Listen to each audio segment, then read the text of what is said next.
And the princess replied, "I'm peculiar, just like you. When my father found out my secret, he disowned me and locked me up in the dungeon, just like you." As she spoke, her forked tongue flicked in her mouth, just like a serpent. And your tongue," the prince said. What was that? Is that part of you too?" And the princess continued to show him her other peculiar. She turned her back and revealed her diamond scale. And the prince was sorrowful again. "I see. I should have known all these were too good to be true." As tears rolled down his cheek, he began to transform into a slug again. The princess asked, "Why are you sad? We're a perfect match. Together we could show our parents that we are not unmarriageable. We can unite our kingdoms, and you can claim back your throne." "You must be mad," said the prince. "How could I ever love you?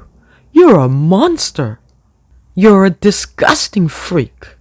The princess was speechless. She couldn't believe what he was saying. "Oh, this is so humiliating," the prince said, and the antennae began to spring out of his forehead again. His face disappeared, and he was transformed into a slug totally. The princess and the handmaiden turned away and left the ungrateful prince rotting in his dungeon. The princess said, "I believe I'm done with princes, whether peculiar or not." They decided to go back to Frankenbourg, and when they finally arrived back, they realized war had broken out, and Frankenbourg lost. The king was overthrown and locked in jail. A new duke was appointed to govern the new Frankenbourg. The duke was a bachelor, and he was looking for a bride. And not long after, news broke out that there was a princess working at the local inn. He sent his man there to look for her, but the princess wasn't interested and rejected them. But his man said, "Your opinion doesn't matter. Come with us." The princess lied, "But I am not royal." And the man said, "It doesn't matter you are a princess or not. The duke just wanted the most beautiful girl in this kingdom to marry him." The princess began to realize that her beauty was a curse. The man brought her back, and she was given a beautiful dress to wear before they present her to the duke. When she saw the duke for the first time, her face turned cold. She recognized his face. He was the assassin that fled the last time. The duke said, "Do I know you from somewhere? You look familiar."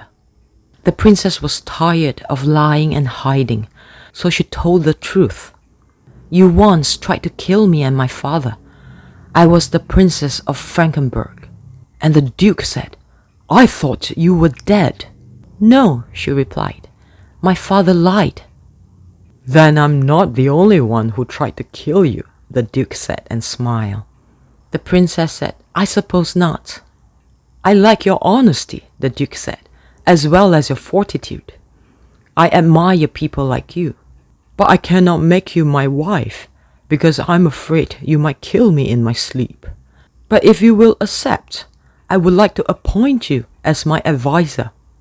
The princess happily accepted. She moved back to the palace with her handmaiden, taking up the new position that the duke had offered her. And she never had to once cover her mouth as she spoke, and no longer hide who she was. After some time had passed, she visited her father at the dungeons. He was wearing a grimy sackcloth and not looking very kingly at all. "Get out of here," he growled at her. "You're a traitor, and I have nothing to say to you." But the princess replied, "But I have something to say to you. Although I am still angry with you, I want you to know that you are forgiven. I understand what you did to me wasn't an action of an evil man, but a common one." "Fine. Thank you for your wonderful speech," the king said. "Now go away." "As you wish," said the princess.